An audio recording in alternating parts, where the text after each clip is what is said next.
up next we will have our second speaker of the house, Sare Katalo.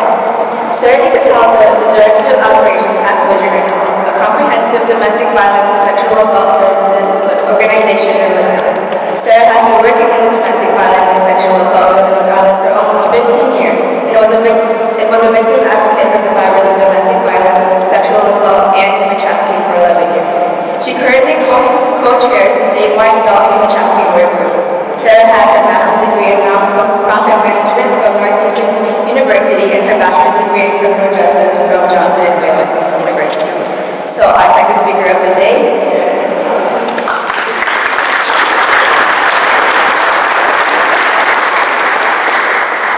Good morning. So thank you so much, Alameda, for inviting Sojourner House here today.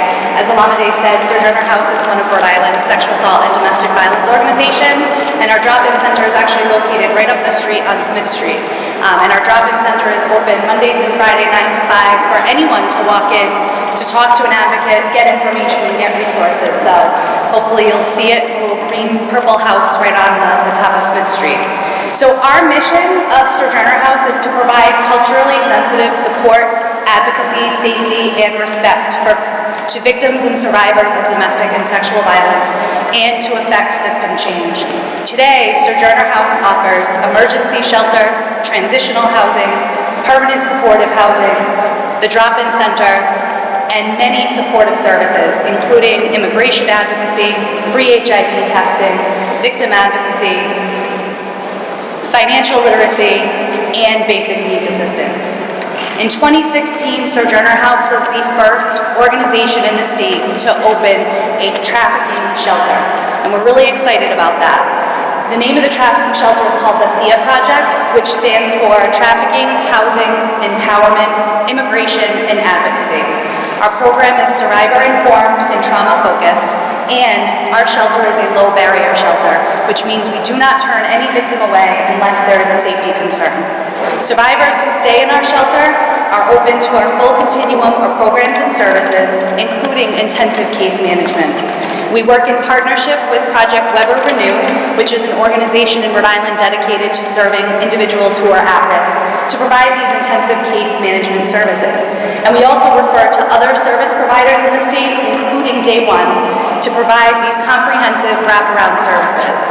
The goals of the Thea Project are to provide safe and supportive housing to victims of human trafficking, to empower victims of human trafficking, and to promote recovery and personal success for victims.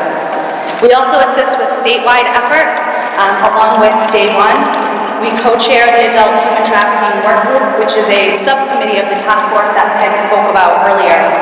And the goals of that work group are to coordinate statewide efforts, to coordinate resources dedicated to adult victims, to create a coordinated response protocol, and to also coordinate data from around the state. So that's a brief overview of what we're doing. I wanted to give you a little bit of some facts and information about trafficking, specifically adult victims of trafficking.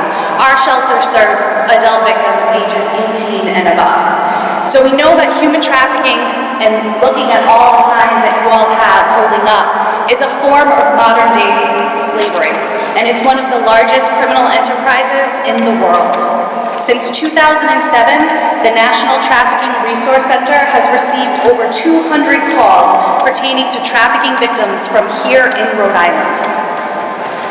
Since opening our trafficking shelter just 2 months ago, we have already housed and served 5 victims of human trafficking. Although we do not have a consistent data collection process for adult victims in the state yet, we estimate that there are currently over 30 adult victims who are receiving coordinated services from agencies throughout the state. And we know that even more than that are being victimized but aren't accessing services. Traffickers exploit their victims, usually for financial gain, and they use force, fraud, and coercion to gain and maintain power and control over their victims. Victims can be born here in the United States or can be international, brought here to the United States for exploitation or trafficked in their home countries. Many adult victims of trafficking, and Peg spoke about this with child victims, have a history of trauma.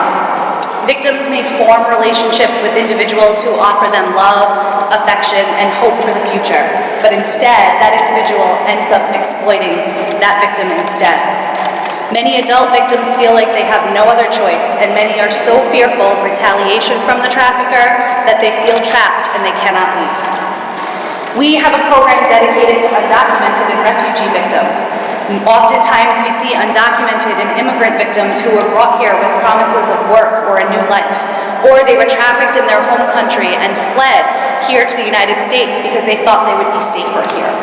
Unfortunately, victims feel trapped once they get here, and many do not speak the language and are unfamiliar with the area and services that are available to them. These situations can be very dangerous, and victims oftentimes feel hopeless. The programs and services that we offer throughout the state here in Rhode Island have been created to empower victims and to help them feel safe again. Many victims have told us that they no longer feel like they are the same person after they have experienced trafficking. But after working with victim advocates here in Rhode Island, they start to feel hope again.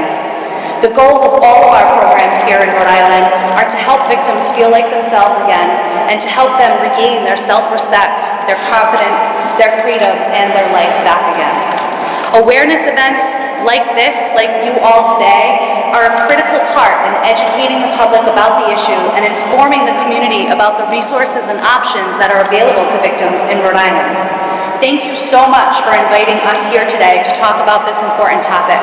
With the support from students and community members such as yourself, we can and we will continue to make a difference in the lives of trafficking victims in Rhode Island. Thank you so much.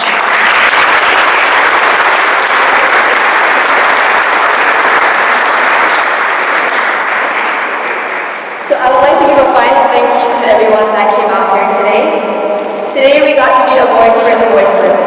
There are so many people, be it in our own cities or in other countries, that cannot speak up for themselves and fear that they or their families will get hurt.